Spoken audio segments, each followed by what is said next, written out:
जीवित, पवित्र और पराक्रमी परमेश्वर प्रभु यीशु के मीठे व मधुर नाम में मुझ मिसेस रेखा पाल का आप सारे भाई बहनों को जय मसीह की। कैसे हैं आप सब? उम्मीद करती हूँ कि प्रभु यीशु के अनुग्रह से ठीक होंगे। मैं आपका आपके अपने चैनल बाइबल हिंदी चैनल में स्वागत करती हूँ, अभिनंदन करती हूँ। जैसा कि आप देख रहे हैं, आज का विषय है, क्या हम निरंतर प्रार्थना करते हैं? मेरे प्रियो, आज हम चर्चा करेंगे कि कैसे हम विश्वासी लोग निरंतर प्रार्थना में रह सकते हैं, क्योंकि हम हमेशा सोचते हैं कि हमारी प्रार्थना जो निरंतर परमेश्वर के आगे बनी रहती है, वो प्रार्थना की कड़ी कहीं टूट न जाए। इसलिए हमारी प्रार्थना परमेश्वर के आगे निरंतर बनी रहे। वो कैसे? आज हम वचनों से सीखेंगे। मेरे प्रियो, निरंतर प्रार्थना हमें तभी समझ में आएगा जब हमें त्रिभागी प्राणी का ज्ञान हो। त्रिभागी प्राणी या त्रिभागी मनुष्य क्या है, पहले हम इसका वचन के द्वारा जानेंगे। हर एक इंसान, जैसे परमेश्वर ने आदम को बनाया, उसे मिट्टी से रचकर उसकी सृष्टि की, उसके नथनों में श्वास फूंका और वो जीवता प्राणी बन गया। हम जानते हैं कि हर एक मनुष्य के 3 भाग होते हैं: शरीर, प्राण और आत्मा। यदि हम वचन पढ़ें तो यहाँ लिखा है, इब्रानियों का 4:12 पद पढ़ते हैं तो यहाँ पे लिखा है, क्योंकि परमेश्वर का वचन जीवित और प्रबल और हर एक 2-धारी तलवार से भी बहुत चोखा है और जीव और आत्मा को और गांठ-गांठ और गूदे-गूदे को अलग करके आर पार छेदता है और मन की भावना और विचारों को जांचता है। यदि हम वचन के अनुसार देखते हैं तो यहाँ पर एक मनुष्य में शरीर है, प्राण है और आत्मा है। ये 3 भाग हैं। हम पहला थिस्सलुनीकियों 5:23 भी पढ़ते हैं तो वहाँ लिखा है, शांति का परमेश्वर आप ही तुम्हें पूरी रीति से पवित्र करे और तुम्हारी आत्मा और प्राण और देह हमारे प्रभु यीशु मसीह के आने तक पूरे और निर्दोष सुरक्षित रहे। तो यहाँ पर भी शरीर, प्राण, आत्मा 3 भाग के बारे में बताया जा रहा है। मेरे प्रियो, हमें यहाँ पर कोई त्रिभागी प्राणी का पद को नहीं समझना, ना ही हम समझा रहे हैं, पर हमें निरंतर प्रार्थना में त्रिभागी प्राणी के बारे में जानना बहुत जरूरी है कि त्रिभागी प्राणी क्या है। सबोपदेशक 12:7 में भी लिखा है, जब मिट्टी ज्यों की त्यों मिट्टी में मिल जाएगी और आत्मा परमेश्वर के पास जिसने उसे दिया है लौट जाएगी। हम इन तीनों पदों को पढ़ते हैं तो हमें यह पता चलता है कि मनुष्य शरीर के 3 भाग हैं: शरीर, प्राण और आत्मा। इन तीनों में से मेन होता है हमारा प्राण, क्योंकि नया नियम में भी हम अगर पढ़ते हैं तो मसीह यीशु हमारा प्राण बचाने आए, न कि आत्मा बचाने, क्योंकि प्रभु यीशु हमारे प्राणों की छुड़ौती के लिए आया था। तो त्रिभागी प्राणी क्या है? तो हमारा प्राण जो मेरा व्यक्तित्व है, मेरा प्राण जो मेरा शरीर का इस्तेमाल करके संसार की बातों को ग्रहण करता है। हम जाग रहे हैं तो हम अपनी आँखों से संसार की हर एक चीज़ को देख रहे हैं। तो मेरा प्राण क्या कर रहा है? मेरा प्राण शरीर का इस्तेमाल करके संसार की बातों को ग्रहण कर रहा है। यदि हम सो रहे हैं तो भी हमारा प्राण महसूस कर रहा है कि हम सो रहे हैं।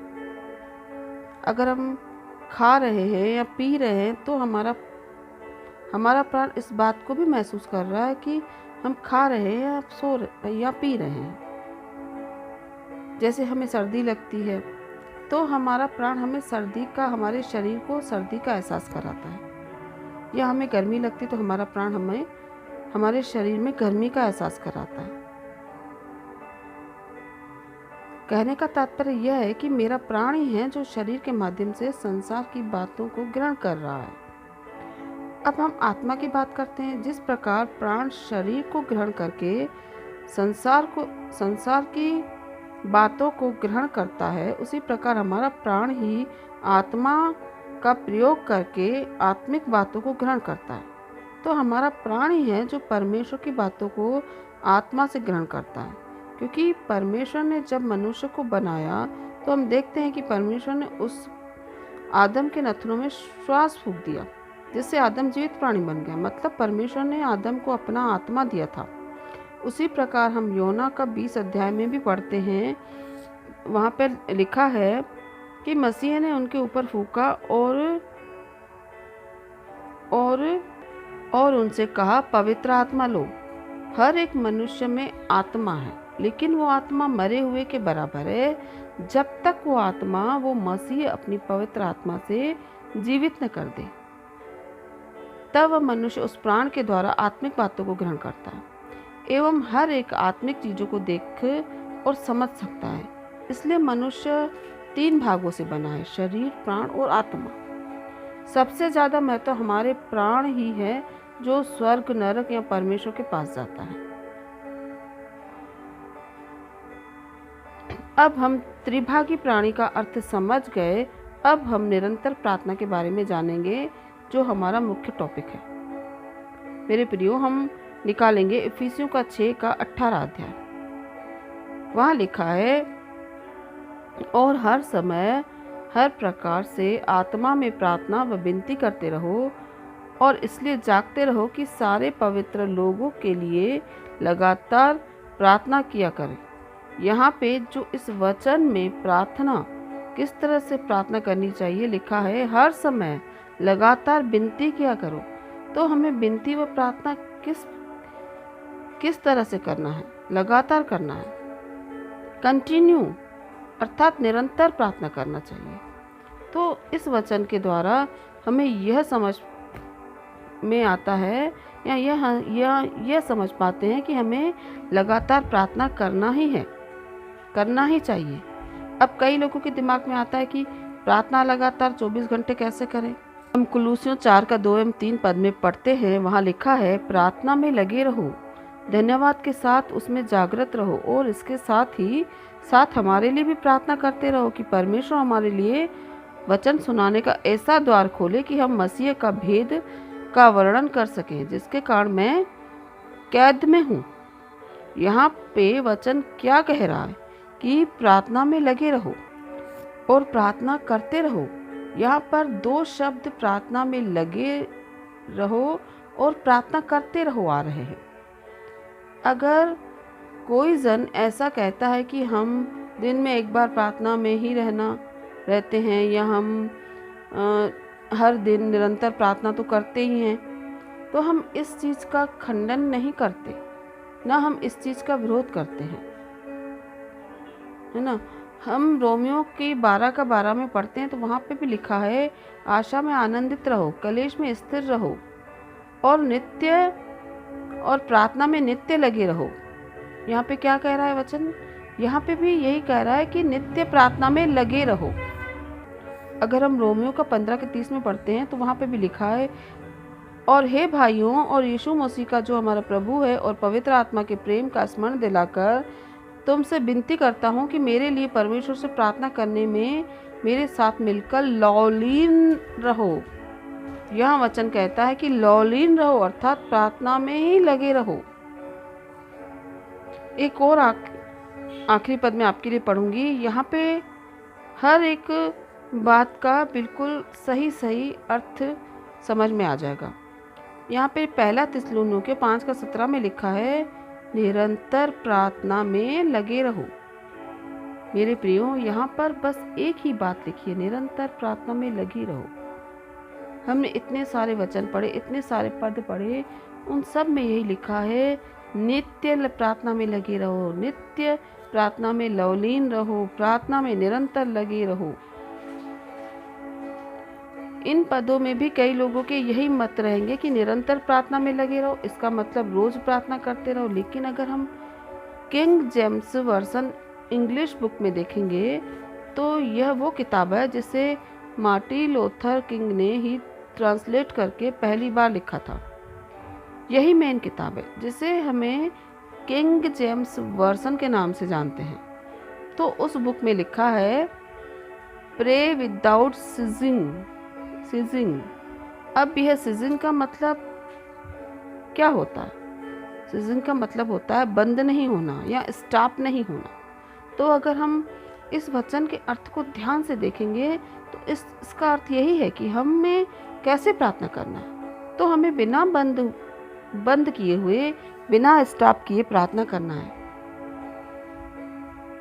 मेरे प्रियो, यहाँ पर हम लोग क्या समझेंगे? हम समझेंगे कि परमेश्वर का वचन कहता है कि निरंतर प्रार्थना करना, अर्थात हम जल्दी से फ्री होकर नहाकर और निरंतर प्रार्थना में बैठने की कोशिश करते हैं और बैठ जाते हैं। अब हम वचन के अनुसार निरंतर प्रार्थना में बैठ गए और प्रार्थना करते करते करते करते अब हमें थोड़ी देर के बाद भूख लगी। अब हम खाने की जरूरत पड़ गई क्योंकि हमारा शरीर भूखा है।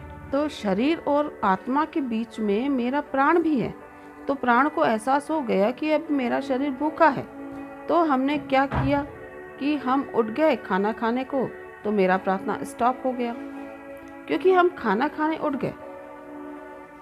तो यहाँ पर ये वचन निरंतर प्रार्थना हमारा लागू नहीं हो रहा।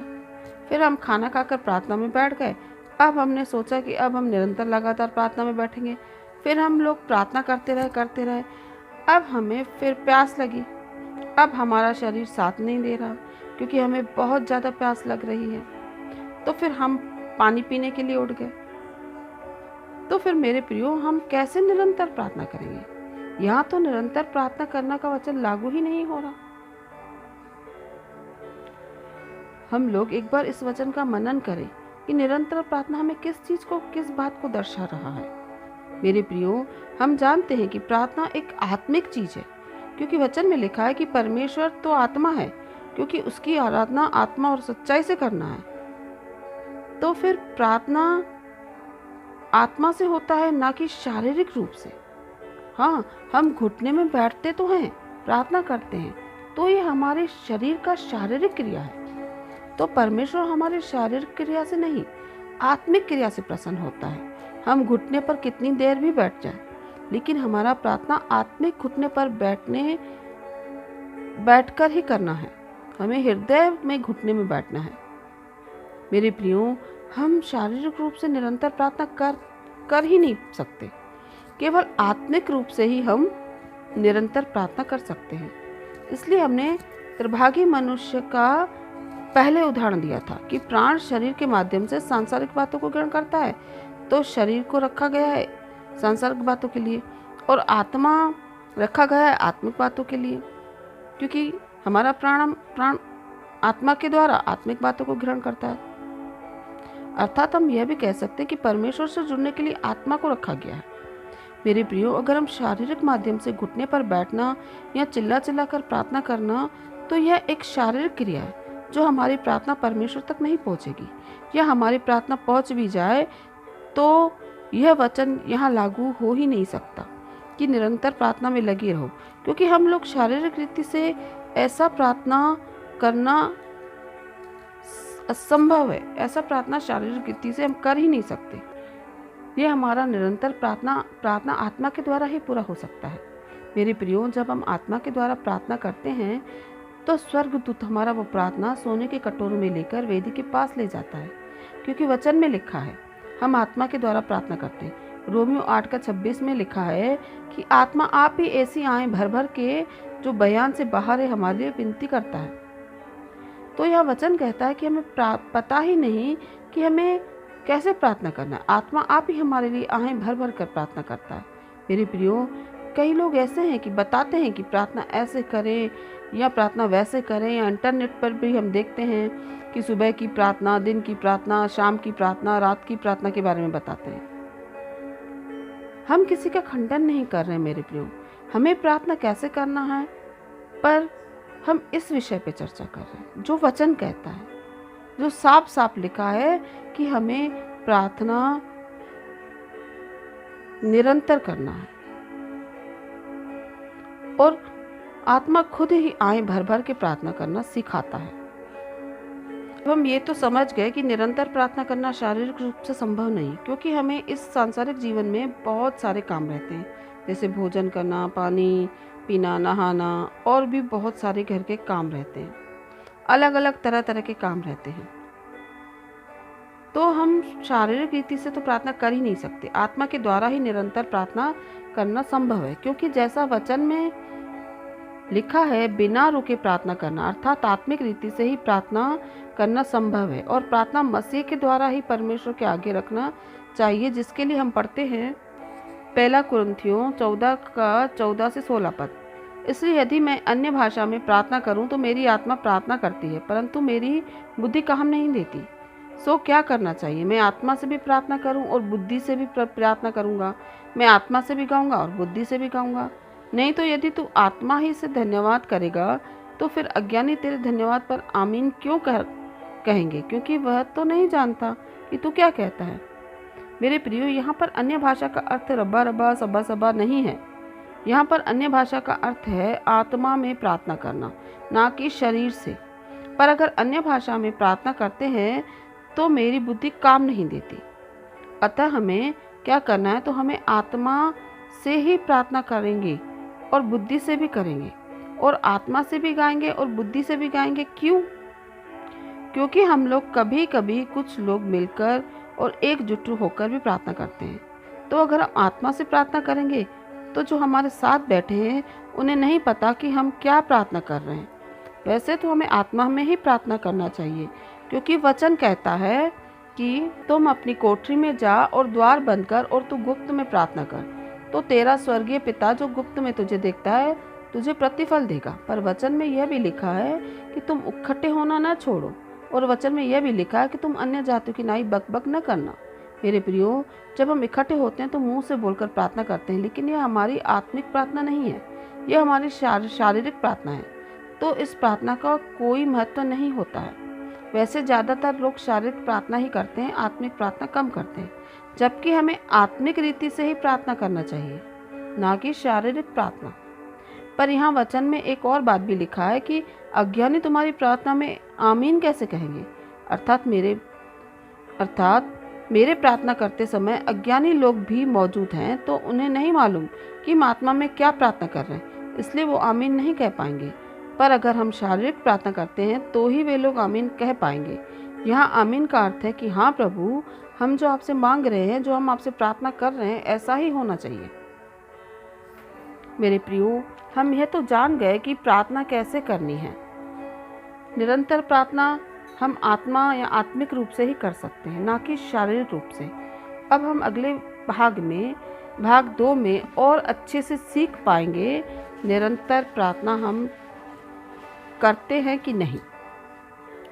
और भी प्रार्थना के विषय में अधिक समझने के लिए, प्रार्थना के बारे में अधिक समझने के लिए मैं मिस्टर धर्मपाल के वीडियो की लिंक नीचे दे रही हूँ। आप उन वीडियो को ज़रूर देखिएगा, तो आप और अच्छे से प्रार्थना के विषय में समझ पाएंगे। अब मैं आपसे विदा लेती हूँ। परमेश्वर पिता का प्रेम, प्रभु यीशु मसीह का अनुग्रह आपके और आपके परिवारों पर होता रहे। आमीन। जय मसीह की। God bless you.